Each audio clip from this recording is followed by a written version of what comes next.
एक बात अपने जीवन में सदा उतार करें।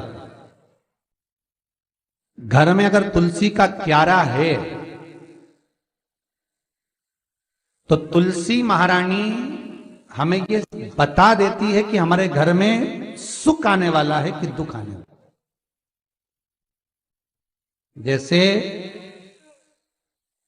शनि अपना प्रकोप दे रहा है या शनि उतर रहा है, ये किसी से पूछने की जरूरत नहीं पड़ती, अपने आप मालूम पड़ जाता है। कैसे? शनि कथा अगर आपने सुनी हो तो उसमें व्याख्यान आता है शनि कथा में, पांव की चप्पल बार बार टूट रही हो, कमर से नीचे जो वस्त्र पहने हो वो फट रहे हो, कहीं पजामा है, धोती है, आदि वस्त्र हैं, कपड़े हैं, वो अपने आप फट। आज के जमाने में तो फटे फटाए पहनते हैं लोग, फैशन। उसकी गारंटी नहीं है, उसका हम वर्णन नहीं कर। हम जब पहनते हम समझ जाते हैं इसको शनि तो ऑलरेडी लगा ही हुआ। जब उनका घुटना घुटनी सब फटा हुआ दिखता है तो उसमें लग जाता है कि शनि पहले से लग गया बापड़ा, उनके पहने से तो मालूम पड़े। शनि का नियम है, शनि कथा कहती है पांव की चप्पल बार बार टूट रही हो, घिस गई हो, बद्दी टूट रही हो, कुछ कर रही हो, और अगर कमर से नीचे जो वस्त्र पहने हो वो अपने आप फट रहे हो, समझ लेना कि शनि पांव से प्रवेश कर रहा, मतलब अपनी प्रखरता शनि दिखा रहा। किसी मंदिर में गए महाराज और वहां जाने पर चप्पल चली गई तो समझ लेना शनि की कुदृष्टि अब पड़ना बंद होना चालू हो गया। कितना सुंदर कहा है महाराज। जूता चप्पल आज के जमाने में तो फैशन हो गई साहब, घर की चप्पल अलग होती है, बाहर की चप्पल अलग होती है। लोग घर में चप्पल किचन तक में पहन के जाते हैं। अरे पानी ले जाओ सीओर से। रसोई घर में लोग चप्पल पहन कर जाते हैं, जहां भगवान का प्रसाद बन रहा है, जहां अन्नपूर्णा निवास कर रही है, और पूछो तो करे किचन की चप्पल है तो माथे पे रख लो। तुम अपनी मां को जरूर देखना है एक बार, वो बूढ़ी मां कितनी बार किचन में चप्पल पहन कर गई, मुझे जरूर फोन कर कर बताना। बूढ़ी मां रसोई घर में आज भी बिना चप्पल के जाती है, और बहुओं की कहीं एड़ी नहीं फट जाए, ठंड नहीं बैठ जाए, इसलिए ये रसोई घर तक में चप्पल पहन कर जाती है। सूर्य नारायण की कथा पढ़ना, शनि महाराज की कथा पढ़ना, और गरुड़ पुराण की कथा पढ़ना। जिन जिन कथाओं का हम व्याख्यान कर रहे हैं उसको पढ़ना जरूर हो। क्या लिखा है? घर के अंदर जब चप्पल जाती है, रोग, बीमारी, कष्ट, तकलीफ चालू हो जाती है। तुमने चप्पल क्यों पहनी? ठंड नहीं बैठ जाए, रोग नहीं बैठ जाए।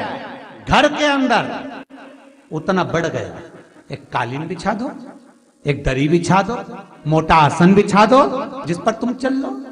जरूरी है कि कई कई लोगों को तो हमने ये भी देखा कि कालीन पर भी चप्पल पहन के चलते, और ब्राह्मणों को भोजन परोस रहा है, गुरुजन को भोजन परोस रहा है, ठाकुर जी की थाली बना रहा है, ठाकुर जी का थाल लगा रहा है, तो भी चप्पल है पांव में। तेरा क्या होगा रे कालिया? क्या होगा? विचार तो करो। देह पड़ी रे जाए यहीं पर, फिर कुंडल और नगीना, क्या हरि नाम नहीं तो जीना। अभी भी सुधर जाओ रे, अभी भी सुधर जाओ, नहीं सुधरो तो सिधर जाओ रे। या तो सुधरो नहीं तो सिधरो, थोड़ा सुधरो। रसोई घर में अन्नपूर्णा रहती है। रसोई घर में शिव महापुराण की कथा कहती है जब भगवान शंकर को मां जगत जननी भोजन करा रही थी, शंकर जी ने वर मांगा था अन्नपूर्णा को। ए अन्नपूर्णे, तुम मेरे घर के बच्चों का भरण पोषण कर रही है। इस मृत्यु लोक में जितने मनुष्य जन्म लेते हैं ये मेरे पुत्र कहलाते हैं। तो अन्नपूर्णा ने कहा, चिंता मत करना भोलेनाथ, जिस जगह पर एक स्त्री, बेटी, कन्या या घर की बहू या बूढ़ी मां भोजन बनाएगी, उस जगह पर मैं अन्नपूर्णा उसके शरीर में प्रवेश करूंगी। और वो रसोई घर नहीं होगा, वो मेरा और तुम्हारा मंदिर कहलाएगा। अब मंदिर में चप्पल पहनकर भोजन का निर्माण करना, ये श्रेष्ठता है। एक आसन पटक लो आप रसोई घर के अंदर, जिस आसन पे खड़े होकर आप भोजन बना लो। मोटा सा आसन रख लो, चप्पल की जरूरत ही नहीं। श्रीमद् भागवत कथा कर रही है, तुलसी का मात्र स्मरण। तो शनि अपनी दृष्टि बता देता है। शास्त्र कहता है जब घर के अंदर प्रवेश करने के, जब आप घर में प्रवेश करें तो एक कोने में चप्पल को उतार दें। बाहर जगह नहीं है तो घर के अंदर प्रवेश कर कर लेफ्ट में चप्पल को उतार दें, और 7 या 3 कदम के अंदर चप्पल उतर जाना चाहिए घर के अंदर भी। और उसके बाद अगर चप्पल अंदर प्रवेश कर रही है तो राहु केतु शनि के साथ प्रवेश करते हैं, जिसके घर में बीमारी कभी पीछा नहीं छोड़ती। शनि कथा, सूर्य की कथा का स्मरण करिए, आपको मालूम है, पहचान हो जाता है। महाराज तुलसी बता देती है कि आपके घर की दशा क्या है। बार बार जल डालने के बाद भी तुलसी सूख रही है, बार बार आप पूजन कर रहे हैं, पाठ कर रहे हैं, तो भी तुलसी के दल सूख रहे हैं। तुलसी बता देगी कि तुम्हारे घर में तकलीफ आने वाली है, कष्ट आने वाला है, सूख रही है। किसी ने जरूर कुछ ना कुछ ऐसा है कि इसमें घर में कुछ तकलीफ आएगी, तुमने लगाया फिर सूखी, फिर लगाया फिर। तुलसा महारानी बता देती है कि कष्ट है। और जिस गमले की तुलसा घेर घमोर हो, फलित तो हो, आनंद में हो, तो उस घर में फिर दुख नहीं आता, समृद्धि खुद बढ़ती चली। जिन शंकर भगवान को आप जल चढ़ाते हो, जिन ठाकुर जी से आप लाड लड़ाते हो, जिन भगवान कृष्ण का आप स्मरण करते हो, राधा रानी का आप नाम जाप करते हो, जिस परमात्मा का आप भजन कर रहे हो, कीर्तन कर रहे हो, नाम जाप कर रहे हो, नाम स्मरण कर रहे हो, उससे तुम्हारा एक संबंध होना चाहिए, एक रिश्तेदारी होना चाहिए।